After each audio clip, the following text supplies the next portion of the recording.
One of the most common things people say to me is, you know nothing about Islam. And it's true that I don't know very much about Islam, but it's also true that I know a lot more than I want to know ever since Islam has been allowed to elbow its way into Western society and thrust itself into everybody's face.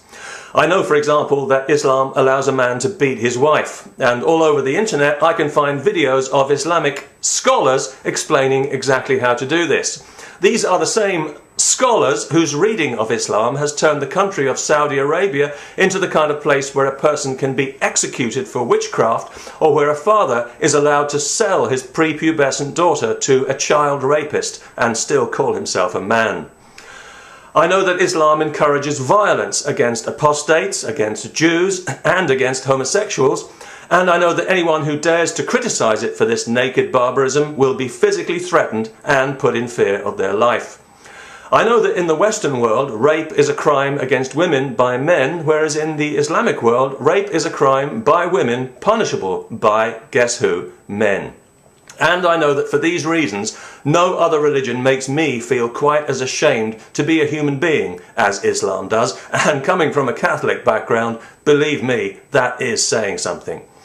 I also know that the oil that generates the wealth to pay for the ongoing Islamization of the West would still be in the ground if the wife-beating, child-raping scholars of Islam had their way, because the internal combustion engine would never have been invented. I know these things about Islam because everybody knows them. But people keep telling me, you know, you are ignorant, you should read the Quran.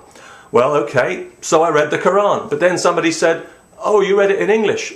No, you have to read it in Arabic to truly understand it. Ah, Arabic, eh?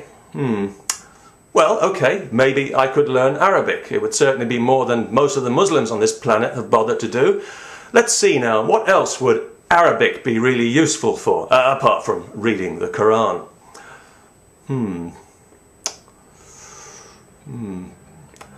I'll get back to you if I think of anything, but don't hold your breath, because it's precisely because of the influence of conservative Islamic scholars that the Arab world has become such a cultural backwater, and the number of books translated into Arabic each year could probably fit into a briefcase and still leave room for a thermos and sandwiches.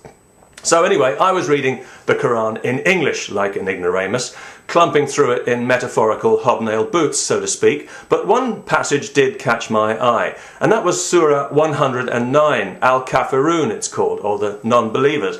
And this verse says, I don't believe what you believe, and you don't believe what I believe. You have your religion, and I have mine. And I thought, well, that sounds very reasonable, very tolerant, almost, dare I say it, like a religion of peace. And then I got to thinking that if every person on the planet were to become a Muslim, the way the scholars and the professional whiners of Islam are always insisting, there would no longer be any need for that verse in the Quran. It would be effectively redundant, rendering the book imperfect, which is, of course, impossible because it's the pure word of God.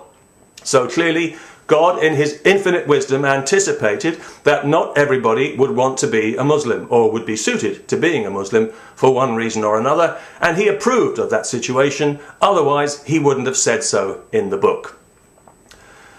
Now, although a number of people have kindly offered to answer any questions I may have about the Quran, I can't help but wonder why I should have any questions if it's the pure word of God.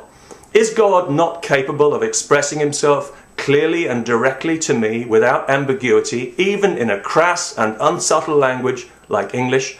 Surely even to suggest such a thing is deeply blasphemous.